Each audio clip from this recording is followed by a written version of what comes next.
Film diawali dengan pria yang bernama Chang. Chang sendiri adalah seorang perampok jenius yang telah membobol lebih dari puluhan bank yang ada di Taiwan. Kejeniusannya bisa dibilang di atas rata-rata. Setiap aksi dan gerakan yang ia lakukan selalu dengan matang dan dikalkulasi hingga mencapai titik konklusi. Chang sendiri tidak pernah takut dengan apapun selama itu demi melindungi para saudaranya. Chang akan melakukan segalanya. Para saudara yang dimaksud adalah The Great Squad, itulah nama kelompok mereka. Chang adalah pria yang jenius, namun tidak memiliki pacar. Namun hal tersebut bukan jadi kelemahannya. Chang pantang beristri sebelum mapan. Oleh karenanya Chang ini tidak punya kelemahan. Kemudian Paman Bin sendiri adalah anggota tertua dari kelompok Chang. Keahliannya adalah menyamar. Paman Bin bisa dengan mudah meniru siapapun. Sebuah kelompok perampok pasti tidak jauh-jauh dari yang namanya mertas. Tidak mungkin mereka bergerak dengan polosnya membobol bank tanpa memikirkan resiko yang ada. Seluruh CCTV kamera tersembunyi bisa dengan mudah dibobol dan dimanipulasi oleh orang ini. Namanya adalah Kao, sang hacker jenius yang hanya bersejatakan sebuah PC. Singkat cerita, mereka berempat dibayar oleh seorang mafia bernama Tuan Hu untuk merampok sebuah bank terbesar yang ada di Taiwan. Mereka berempat hanya diberi waktu 1 kali 24 jam untuk membobol bank tersebut, dan jika mereka gagal maka nyawa mereka lah taruhannya. Chang tidak punya pilihan lain selain melakukannya dengan berani. Di misi ini Chang dan Paman Bin menyamar sebagai kuli bangunan yang miskin.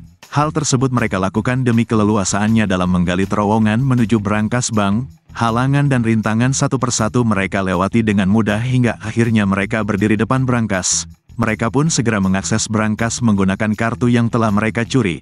Namun tiba-tiba Kao memberitahu bahwa di malam itu terdapat seorang pria yang mengganggu. Mereka bilang alangkah baiknya malam ini mereka berpatroli. Wen Hao yang tidak suka membuang banyak waktu akan menghabisi mereka semua. Tapi dengan tegas Chang melarangnya karena membunuh itu jelas dosa. Dan disinilah Chang mulai memperlihatkan kejeniusannya. Ia mulai memikirkan jalan terbaik untuk mereka kabur dari tempat ini.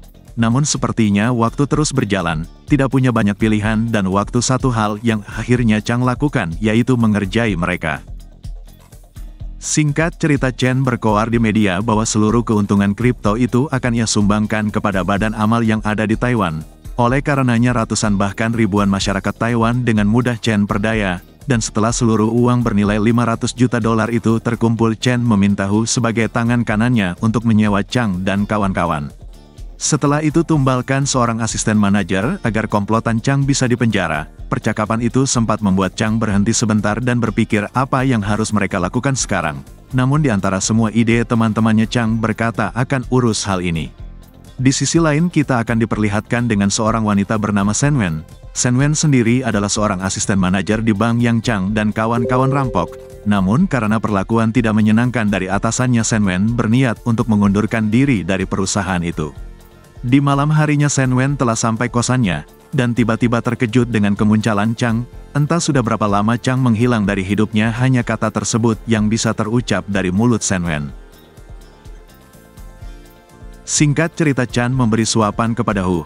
Namun potong demi potong dimasukkan ke dalam mulut Hu hingga sepotong daging utuh Chen paksakan masuk ke dalamnya, dan Hu mulai kehabisan nafas. Kita kembali ke Chang di mana dia menjelaskan bagaimana cara untuk masuk ke bank lagi. Dalam misi ini Chang bilang Shen Wen hanya perlu bertingkah seperti biasanya, jangan panik dan jangan ragu untuk melakukannya. Namun hari besok giliran atasannya sendiri yang tengah mengecek berangkas dan itu adalah pernyataan yang bagus. Yang akan mereka lakukan adalah mengirim paket dan membuat keributan di sana. Mau tidak mau atasan akan menelepon jasa pembersih dan itulah titik Chang akan tampil di situ. Setelah berhasil mengalihkan perhatian massa, Shen Wen dan Chang harus menyelinap ke dalam berangkas dan menata ulang seluruh uang yang mereka curi. Chang bilang walaupun mereka telah mengembalikan uang Chan, dia masih memiliki bukti-bukti perampokan yang akan memberatkan mereka. Oleh karenanya Paman Bin lah yang cocok untuk tugas ini, yaitu menyamar sebagai Hu dan mengakses database sebagai pemberat bukti penipuannya. Tapi Shen Wen masih ragu apakah mereka benar-benar perampok yang handal. Secara Shen Wen mengenal Chang sangat dekat dan dirinya tidak yakin apakah Chang bisa menuntaskan seluruh rencananya dengan tenang. Chang bilang misi perampokan ini mereka hanya butuh modal sebuah telur. Mereka pun mulai mempersiapkan semua kebutuhan misi mulai dari perangkap sampai mendekorasi mobil. Singkat cerita, atasannya keluar dari WC. Dengan girangnya ia berteriak ketakutan dan segera menelepon petugas pengendali hama, dan Chang pun datang. Di sana ia bersama Wen Hao segera masuk ke dalam bank. Tidak lupa Paman Bin segera bersiap dengan penyamarannya. Seluruh CCTV pun telah kau sadap dan tahap kedua dari misi ini akhirnya segera dimulai. Segera Shen Wen pergi menuju berangkas. Chang dan Wen Hao meminta Shen Wen menunggu mereka. Tapi tiba-tiba manajernya datang. Ia bertanya kepada Shen Wen kenapa berada di sini karena hari ini tidak ada jadwal pengecekan. Mendengar perkataan yang mencurigakan itu, Chang segera bilang kepada Shen Wen untuk pergi. Chang bilang bahwa manajernya itu adalah kaki tangan dari Chen. Chang segera memerintahkan Wen Hao untuk mengurus uangnya, sedangkan ia dan Kao akan mengamankan. Ternyata Tuan Hu yang asli telah tiba. Ia segera bilang kepada Bin untuk bersegera karena Tuan Hu telah datang di sana. Kemudian manajernya muncul dan bilang bahwa kau tidak akan bisa pergi. Dengan situasi terhimpit ini, Chang berpikir dengan keras bagaimana cara mereka kabur. Singkat cerita, setelah mendengar kalimat menyentuh dari Kao, Paman Bin pun meneteskan air matanya dan pelukan hangat pun Kao berikan kepada Paman Bin. Dan juga setelah ini semua selesai, mari hidup dengan damai dan tetaplah jadi keluarga. Chang dan Shen Wen akhirnya sampai ke markas mereka. Chang segera memberikan Shen Wen jumlah uang dan berkas-berkas untuk mengamankan dirinya. Tapi Shen Wen menolak karena ia merasa tidak dihargai oleh Chang. Apakah Chang hanya menilai dirinya dari sejumlah uang ini? Bagaimana Chang melihat Shen Wen? Apakah dirinya hanya sebuah objek yang tidak dibutuhkan atau tidak berguna? Dan apakah setelah semua ini Chang lagi dan lagi ingin menyelesaikannya sendiri?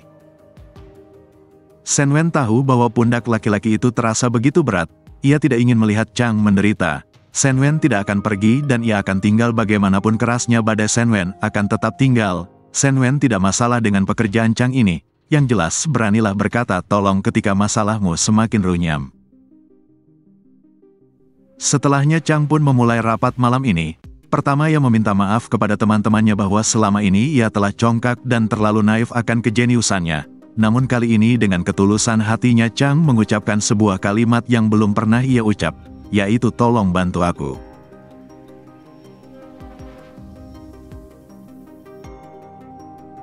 Singkat cerita, di sisi lain Chang telah sampai. Mereka lalu memakan roti panggang yang telah mereka bawa. Tak disangka roti panggang ini adalah racikan bom yang mereka buat untuk membuka berangkas. Ledakan besar pun terjadi dan satu langkah terakhir mereka sudah terlihat di depan mata. Namun tidak disangka ternyata Chen mengetahui seluruh rencana Chang. Ternyata sedari tadi ia mendengarkan seluruh pembicaraan mereka melewati Wen Hao yang telah ia beri alat sadap. Chen juga menambahkan apakah Chang tahu di dalam tas yang ia bawa apakah itu uang asli?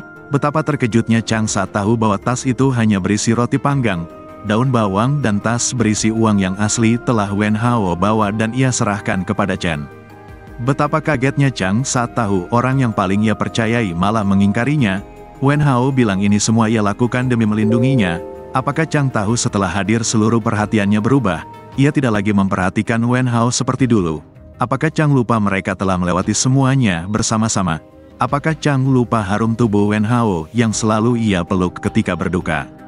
Melihat Chan menodongkan pistol ke arah Chang dengan tenaga terakhir Wen Hao berlari. Ia teringat saat Chang bilang bahwa ia tidak pernah takut terkena peluru demi melindungi saudaranya. Kalimat tersebut begitu menyentuh hati Wen Hao dan alasan itu sudah lebih dari cukup bagi Wen Hao berani mempertaruhkan nyawanya untuk Chang. Singkat cerita, perlu kalian ketahui seluruh rencana ini sudah dipersiapkan oleh Chang sendiri. Mulai dari Wen Hao yang pura-pura berkhianat, pura-pura jadi penyuka pria, kantor Chen yang sudah KO dan Paman Bin sadap, dan juga seluruh jam tangan Rolex senilai satu gedung apartemen telah lenyap diraup oleh tangan-tangan lihai para perampok jenius ini. Mereka tidak akan pernah lupa, mereka juga tidak akan pernah ragu dengan pemimpinnya. Satu hal yang selalu mereka ingat bahwa kesuksesan itu 90% adalah usaha keras. Dan sisanya rasa percaya. Persahabatan terkadang berjalan tidak mulus. Ada kalanya kita marah kepada dia. Ada kalanya kita sadar bahwa dia adalah satu-satunya orang yang hadir saat kita jatuh. Di dalam persahabatan terkadang berisi orang-orang yang memiliki latar belakang yang berbeda-beda. Namun, sebuah persahabatan terbaik adalah saat kamu dan mereka saling menganggap satu sama lain sebagai keluarga, dan film pun selesai.